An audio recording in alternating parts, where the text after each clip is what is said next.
کہ اللہ مسبب الاسباب ہے، وہ اسباب کا پابند نہیں ہے، وہ اسباب کا محتاج نہیں ہے، اسباب اس کے محتاج ہیں۔ اگر یہ یقین ہے تو اللہ پر ایمان ہے، یہ نہیں ہے تو تمہارا ایمان اسباب پر ہے، وسائل پر ہے، ذرائع پر ہے، مادیات پر ہے، اللہ پر نہیں۔ اس وقت کہاں راستہ تھا؟ کوئی راستہ تھا؟ سمندر ہے اور ادھر سے لشکر آ گیا ہے۔ کلا ان معی ربی سیہدین۔ اب دیکھیے ایمان کہہ دینا آسان ہے، ہوا معکم اینما کنتم، جہاں کہیں بھی تم ہوتے ہو اللہ تمہارے ساتھ ہوتا ہے، لیکن اس کا یقین قائم ہو جائے تو زمین و آسمان کا فرق واقع ہو جائے۔ یہی بات ہوئی حضور کے ساتھ۔ غار ہے، چھپے ہوئے ہیں محمد الرسول اللہ اور آپ کے وہ یار غار ابو بکر صدیق رضی اللہ تعالی عنہ۔ اقبال نے حضرت ابو بکر کی شان میں چند اشعار کہے صرف، لیکن واقعہ یہ ہے کہ بھاری بھاری نظموں پر اور قصیدوں پر بھاری ہے، طویل ترین نظمیں اور قصیدے ہوں ان پر بھاری ہے۔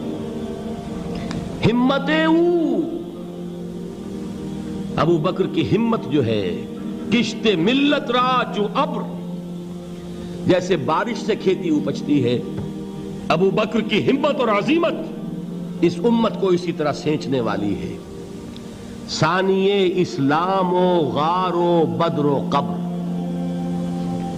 وہ دوسرے تھے اسلام میں، دوسرے پہلے کون تھے؟ انا اول المومنین، حضور فرماتے ہیں سب سے پہلا ایمان لانے والا میں، دوسرے ابو بکر۔ ویسے ہمارے ہاں یہ چلتا ہے اختلاف، حضرت علی پہلے ہیں کہ حضرت ابو بکر پہلے ہیں، لیکن اس میں بڑی خوبصورت تطبیق قائم کی ہے علماء نے اور بہت صحیح ہے۔ چار کے بارے میں فیصلہ ہی مت کرو کہ کون پہلے ہے، ان کی ایک عجیب تقسیم کر دی ہے۔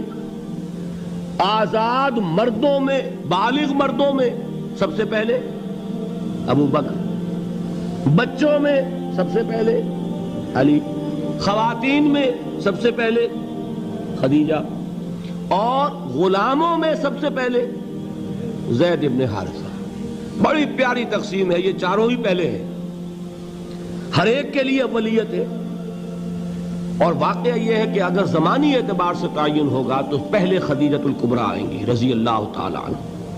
کسی اور سے بات کرنے کی نوبت بعد میں آ سکتی ہے، پہلے تو اہلیہ محترمہ سے بات ہوئی، آتے ہی پہلی وحی ہوئی ہے، ابھی تبلیغ کا حکم نہیں تھا۔ کس کو بتایا واقعہ؟ ابھی اپنی نبوت کی تبلیغ کا تو حکم ہی نہیں آیا۔ واقعہ کس کا ہے؟ وہ خدیجہ کا ہے۔ جب کہا ہے کہ خشیت علی نفسی، مجھے اپنی جان کا اندیشہ ہے، تو کیا جواب دیا خدیجہ نے رضی اللہ تعالی عنہا؟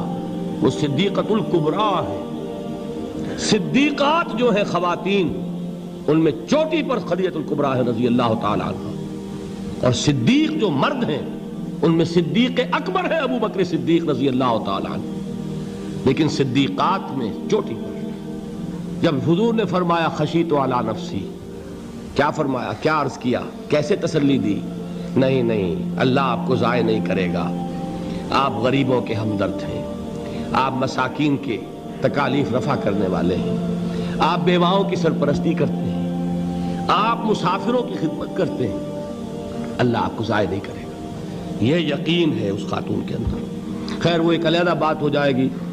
میرے دل پر حضرت خدیجہ رضی اللہ تعالیٰ عنہ کی شخصیت کا بڑا گہرا نقش ہے، جو وہ کوئی اور ہی وقت اور موقع ہوا تو بیان ہوگا۔ بہرحال اقبال نے ایک مصرے میں جو چار اولیتیں جمع کر دی ہیں، ہمتیں کشت امت را چو ابر، ثانی اسلام و غار و بدر و قبر۔ اسلام میں حضور کے بعد پہلے کون؟ ابو بکر۔ غار میں حضور کے ساتھ کون؟ ابو بکر۔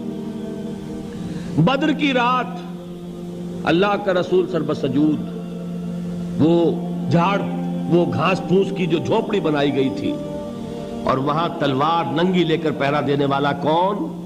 ابو بکر۔ اور اس حجرہ عائشہ میں محمد کے بعد سب سے پہلے دفن ہونے والا کون؟ ابو بکر رضی اللہ تعالی عنہ صلی اللہ علیہ وسلم۔ وہ جو معاملہ میں سنا رہا تھا غار ثور کا، حضرت ابو بکر بھی حضور کے خیال سے لرز گئے ہیں. آپ کو یاد ہوگا کہ جا کر پہلے تمام جتنے سوراخ تھے انہیں بند کیا ہے. ایک سوراخ رہ گیا تھا جس کو بند کرنے کے لیے کوئی کپڑا نہیں تھا. وہاں اپنی ایڑی رکھی ہے. تب کہا ہے حضور سے تشریف لائیے, اور اپنے زانو پر حضور کو لٹایا ہے.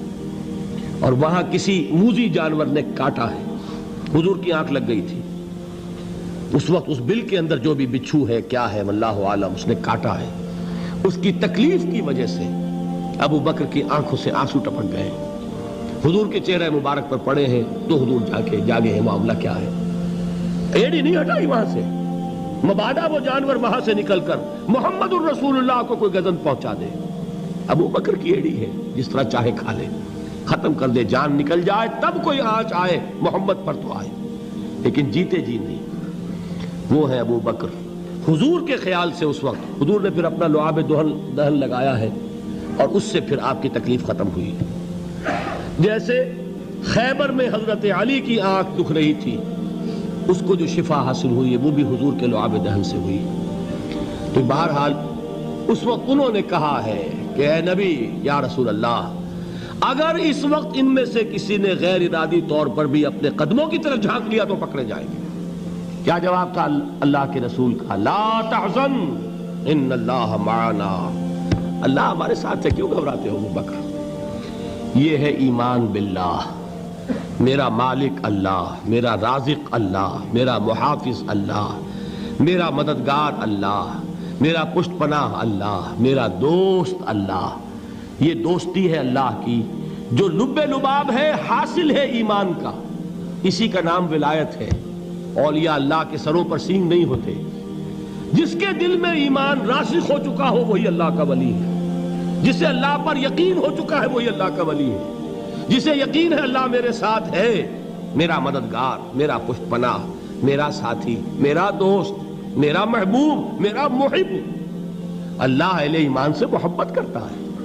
واللہ یحب الصادقین. ان اللہ یحب الذین یقاتلون فی سبیلہ صفا کانہم بنیان مرصوص. اللہ محبت کرنے والا, اہل ایمان محبوب, اور اہل ایمان محبت کرنے والے اللہ محبوب. والذین آمنوا اشد حبا للہ. آپ تصور کیجئے جسے یہ رشتہ ایمان یا رشتہ ولایت حاصل ہو جائے, الا ان اولیاء اللہ لا خوف علیہم ولا هم یحزنون. آگاہ ہو جاؤ, اللہ کے دوستوں کے لیے نہ کوئی خوف ہے نہ کوئی حزن ہے. اور میں بیان کر چکا تھا, خوف اور حزن کے خاتمے ہی کا نام امن ہے. زوال خوف, زوال حزن. یہ خوف اور حزن کیوں آتے ہیں بار بار؟ اللہ تخافوا ولا تحزنوا, دونوں آ گئے. الا ان اولیاء اللہ لا خوف علیہم ولا هم یحزنون, پھر وہی دو. وہ کیوں ہے؟ خوف ہوتا ہے کسی مستقبل کی بات کا, یہ نہ ہو جائے, وہ نہ ہو جائے, یہ نقصان نہ پہنچ جائے, یہ تکلیف نہ ہو, یہ غضب نہ آ جائے. خوف ہے مستقبل سے. حزن ہے یہ کیوں ہوا, یہ نہیں ہونا چاہیے تھا, یہ میرا فلاں چیز میرے ہاتھ سے جاتی رہی ہے, فلاں موقع نکل گیا, اب بیٹھے ہوئے ہیں اندر ہی اندر کڑ رہے ہیں, صدمہ ہے اور رنج ہے. اور جو اللہ پر ایمان رکھتا ہے وہ جانتا ہے ما اصاب من مصیبت فی الارض ولا فی انفسکم الا فی کتاب من قبل ان نبرأها ان ذلک علی اللہ یسیر لکی لا تعصوا علی ما فاتکم ولا تفرحوا بما آتاکم واللہ لا یحب کل مختال فخور. اس زمین میں یا تمہاری جانوں میں کوئی تکلیف, کوئی مصیبت نہیں آ سکتی سوائے اس کے کہ جو اللہ نے لکھ دی ہو, اس سے پہلے کہ وہ ظاہر ہو. جس کو یہ حقیقت معلوم ہو گئی اس کو یہ طرز عمل اختیار کرنا چاہیے. جو چیز چھن جائے, جاتی رہے, چھوٹ جائے, اس پر افسوس نہ کرو. کس نے چھینی؟ دوست نے. دوست کے فیصلے پر شکایت. دوستی کو بٹا لگا رہے ہو, سرے تسلیم خم ہے جو مزاج یار میں آئے. اگر دوستی ہے تو پھر تو تمہیں گردن جھکانی چاہیے کہ ہر ساقی ماریخت عین الطافست, جو بھی میرا ساقی میرے پیالے میں ڈال دے اس کا کرم ہے. جو اس کی طرف سے آئے اس پر کوئی رنج نہیں, کوئی صدمہ نہیں, کوئی غم نہیں, کوئی شکایت نہیں, کوئی شکوہ نہیں. اور جو ہوگا وہ اس کے اذن کے بغیر نہیں ہوگا, اور اس کا اذن ہوگا تو یقیناً میرے لیے خیر ہی خیر ہے, چاہے وہ ناگوار شے ہو, بظاہر مجھے اچھی نہ لگ رہی ہو، میری شارٹ سائٹڈنس میں مجھے وہ نظر آ رہی ہے کہ میرے لیے بری ہے، لیکن قرآن نے کہا ہے عسیٰ ان تکرہوا شیئا وہو خیر لکم وعسیٰ ان تحبوا شیئا وہو شر لکم واللہ یعلم وانتم لا تعلمون۔ ہو سکتا ہے تم کسی چیز کو ناپسند کرو درحال ہے کہ اسی میں تمہارا خیر ہو، اور ہو سکتا ہے تم کسی چیز کو پسند کرو درحال ہے کہ اس میں تمہارا شر ہو۔ اللہ جانتا ہے، تم نہیں جانتے۔ جب مجھے یہ بات معلوم ہو گئی، میں نے اپنا معاملہ اللہ کے حوالے کیا۔ سپردم بے تو مایا خیش را تو دانی حساب کم و بیش را، اے رب جو تو چاہتا ہے وہ ہو، تیرے علم میں جو شے میرے لیے خیر ہے وہ ہو جائے، میری کوئی پسند نہیں، میری کوئی چاہت نہیں، یہ ہے راضی برضائے رب۔ اکبر الہ آبادی نے اسے کہا ہے رضائے حق پہ راضی رہ، یہ حرف آرزو کیسا، خدا خالق، خدا مالک، خدا کا حکم تو کیسا۔